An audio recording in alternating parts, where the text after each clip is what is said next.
Hi all, welcome to C crack zone. നിങ്ങളെല്ലാം ജനുവരി 7 LSTD ഡിപ്പാർട്ട്മെൻറ്റിൻ്റെ town planning wing overseer grade 2 exam പ്രിപ്പറേഷനിലാണോ? അതെ, ജനുവരി 7 നമ്മുടെ ഓവർസിയർ ലെവൽ എക്സാമുകളുടെ ഒരു ചാകര തന്നെ തുടങ്ങുകയായി. 2025 നടക്കാൻ പോകുന്നതും നമ്മൾ ആൾറെഡി അപ്ലൈ ചെയ്തിട്ടുള്ളതുമായ ഒരു 7ഓളം എക്സാമുകൾ.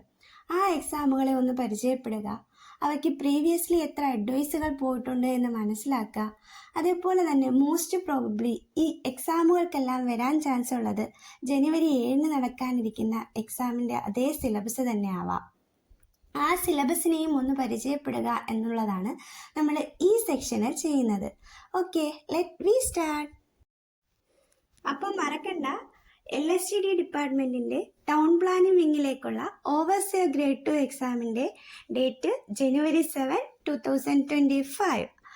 ഓക്കെ, അതിന് പിന്നോടിയായി നമുക്ക് വരാനിരിക്കുന്ന 7ഓളം എക്സാമുകളുടെ ഡീറ്റെയിൽസിലേക്ക് ഒന്ന് കടന്നാലോ?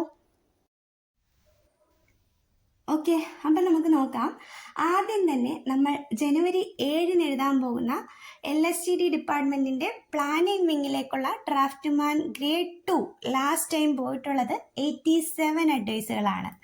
അടുത്തതായി ഏറ്റവും മെയിൻ ഡിപ്പാർട്ട്മെൻ്റ് ആയിട്ടുള്ള ഏറ്റവും ഹ്യൂജ് റിക്രൂട്ട്മെൻറ്റ് നടക്കുന്ന PWD ഇറിഗേഷൻ ഡിപ്പാർട്ട്മെൻറ്റിലേക്ക് ഓവർസിയർ ഗ്രേഡ് 2 ലെവൽ എക്സാമിന് ലാസ്റ്റ് ടൈം 689 അഡ്വൈസുകളാണ് പോയിട്ടുള്ളത്.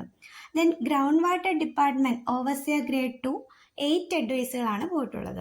അതിനുശേഷം ഹാർബർ എഞ്ചിനീയറിംഗ് ഡിപ്പാർട്ട്മെൻറ്റിലേക്ക് ഡ്രാഫ്റ്റ്മാൻ ഗ്രേഡ് 2 ആയി 66 അഡ്വൈസുകളാണ് പോയിട്ടുള്ളത്. ഹാർബറും ഒരു നല്ല അവസരം തന്നെയാണ്. ഇനി അടുത്തത് SSC ഡെവലപ്മെൻറ്റ് ഡിപ്പാർട്ട്മെൻറ്റിലേക്ക് ട്രെയിനിങ് ഇൻസ്ട്രക്ടറായി ലാസ്റ്റ് ടൈം 5 അഡ്വൈസാണ് പോയിട്ടുള്ളത്. ഇനി ഗ്രേഡ് 2 ലെവൽ എക്സാമുകൾ കഴിഞ്ഞു. ഗ്രേഡ് 3 ലെവൽ എക്സാമുകൾ 3 നമുക്ക് മെയിനായിട്ട് വരാനിരിക്കുന്നത്. ആദ്യത്തേത് ഹാർബർ എഞ്ചിനീയറിംഗ് ഡിപ്പാർട്ട്മെൻറ്റിലേക്കുള്ള ഗ്രേഡ് 2 എക്സാമിന് ശേഷം ഗ്രേഡ് 3 എക്സാമാണ്. അതിലേക്ക് ലാസ്റ്റ് ടൈം 309 അഡ്വൈസുകളാണ് പോയിട്ടുള്ളത്. അതിനുശേഷം കേരള ലാൻഡ് ഡെവലപ്മെൻറ്റ് കോർപ്പറേഷൻ ലിമിറ്റഡിലേക്ക് ഓവർസിയർ ഗ്രേഡ് 3 ലാസ്റ്റ് ടൈം 182 അഡ്വൈസുകളാണ് പോയിട്ടുള്ളത്.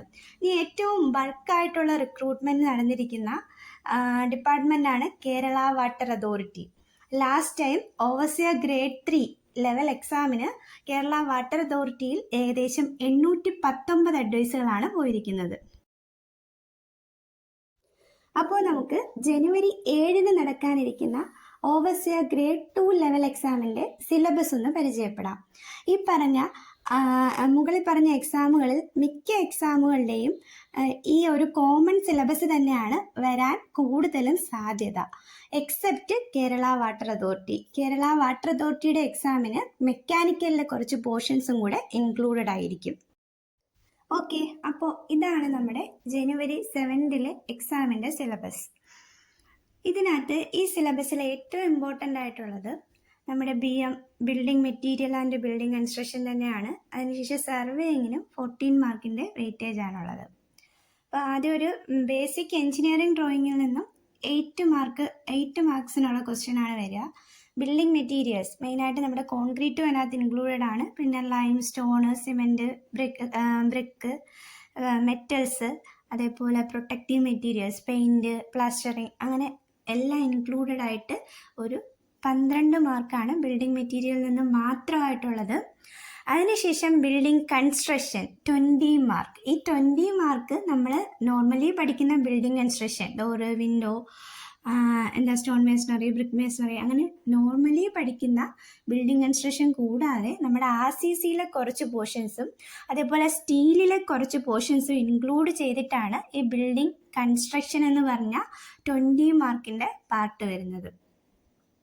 ഓക്കെ, അതിനുശേഷം ബിൽഡിംഗ് ഡ്രോയിങ് ആൻഡ് എസ്റ്റിമേഷൻ എന്ന് പറയുന്ന മൊഡ്യൂളിൽ 12 മാർക്കാണുള്ളത്. അതിനകത്ത് നമ്മുടെ മെയിനായിട്ട് നമ്മുടെ ബൈലോസും എസ്റ്റിമേഷനും വാല്യുവേഷൻ്റെ കുറച്ച് ടേംസുമാണ് ഇൻക്ലൂഡഡ് ആയിട്ടുള്ളത്.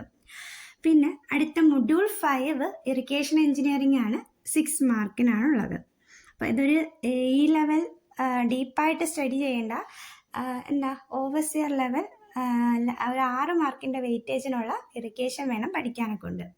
ഇനി അടുത്ത ഇമ്പോർട്ടൻ്റ് ആയിട്ടുള്ള ഒരു സബ്ജക്റ്റാണ് സർവേയിങ്. സർവേയിങ്ങിന് ഏകദേശം 14 മാർക്സിൻ്റെ ക്വസ്റ്റ്യൻ ആണ് ഈ സിലബസ് പ്രകാരം ഉൾപ്പെടുത്തിയിട്ടുള്ളത്. സർവേയിങ്ങിന് 14 മാർക്സിൻ്റെ വെയിറ്റേജ് ഉണ്ടെങ്കിലും നമ്മുടെ സർവേ മുഴുവനായിട്ട് ഇതിനകത്ത് പഠിക്കേണ്ട ആവശ്യമില്ല. കുറച്ച് ടോപ്പിക്സ് മാത്രമാണ് അതിനകത്ത് സ്പെസിഫൈ ചെയ്തിരിക്കുന്നത്. ചെയിൻ സർവേ, അതേപോലെ കുറച്ച് ബേസിക് ആയിട്ടുള്ള കാര്യങ്ങൾ, plain table, levelling, contouring, curves, theodolite, area and volume estimation, കൂടാതെ അഡ്വാൻസ്ഡ് സർവേയുടെ ടോട്ടൽ സ്റ്റേഷനും GPS. ഇത്രയും ചെറിയ ഒരു പോർഷൻ മാത്രമേ സർവേയിങ്ങിൽ നിന്നും ഇൻക്ലൂഡഡ് ആയിട്ടുള്ളൂ. അതിൽ നിന്ന് തന്നെ 14 മാർക്സ് നമുക്ക് കിട്ടും. പിന്നെ ഓട്ടോകാഡ് 8 മാർക്കിൻ്റെ വെയിറ്റേജ് ആണുള്ളത്. Units and measurement and applied മെക്കാനിക്സിൽ മെയിനായിട്ടും നമ്മുടെ എഞ്ചിനീയറിംഗ് മെക്കാനിക്സിൻ്റെ ഏറ്റവും ബേസിക് ആയിട്ടുള്ള കുറച്ച് കാര്യങ്ങൾ. പിന്നെ അതിനകത്ത് സിമ്പിൾ ട്രിഗണോമെട്രി ഇൻക്ലൂഡഡ് ആണ്. പിന്നെ മൊഡ്യൂൾ 9 ട്രാൻസ്പോർട്ടേഷൻ എഞ്ചിനീയറിംഗ് ആണ്, 8 മാർക്ക്. അതിനകത്ത് റെയിൽവേയും ഹൈവേയും ഇൻക്ലൂഡഡ് ആണ്. പിന്നെ ഏറ്റവും ലാസ്റ്റ് മൊഡ്യൂളാണ് പബ്ലിക് ഹെൽത്ത് ആൻഡ് സാനിറ്റേഷൻ. അത് നമ്മൾ എൻവയോൺമെൻറ്റൽ എഞ്ചിനീയറിങ്ങിൽ തന്നെ പഠിക്കുന്ന കുറച്ച് പൈപ്പ് കണക്ഷനും നെറ്റ്വർക്കും, പിന്നെ അവിടുത്തെ distribution system, water distribution system, water treatment, ഇതിൻ്റെയൊക്കെ ജനറലായിട്ട് മീൻസ് അതിൻ്റെ സർഫസിലൂടെ അതിൻ്റെ സ്റ്റെപ്പ്, ഫങ്ഷൻ, അങ്ങനെ ബേസിക് ആയിട്ടുള്ള കുറച്ച് കാര്യങ്ങൾ മാത്രം. ഡീറ്റെയിൽഡ് എൻവയോൺമെൻറ്റൽ അല്ല, അങ്ങനെ കുറച്ച് പോർഷൻസ് മാത്രം എടുത്ത് പഠിക്കുന്ന ഒരു ഭാഗമാണ് നമ്മുടെ ഹൗസ് ഡ്രെയിനേജ് സിസ്റ്റം.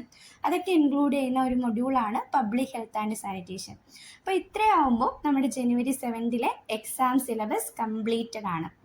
അപ്പോൾ ഈ സിലബസിന് വേണ്ടി നമ്മൾ പ്രിപ്പയർ ചെയ്യുവാണെങ്കിൽ ഇനി വരാൻ പോകുന്ന 7ഓളം എക്സാമിന് വേണ്ടിയും നമ്മൾ പ്രിപ്പയർഡ് ആയിരിക്കും. അപ്പോൾ ഈ ഒരു എക്സാം സിലബസ് വെച്ച് നമ്മൾ പഠിക്കുന്നത് എപ്പോഴും നമുക്ക് മറ്റുള്ള എക്സാമിനും ഉപകാരപ്രദമായിരിക്കും. ഇനിയുള്ള നമ്മുടെ സെക്ഷനുകളിൽ ഈ സിലബസ് പ്രകാരമുള്ള ടോപ്പിക് ഡിസ്കസ് ചെയ്യുന്നതായിരിക്കും. So do check it out.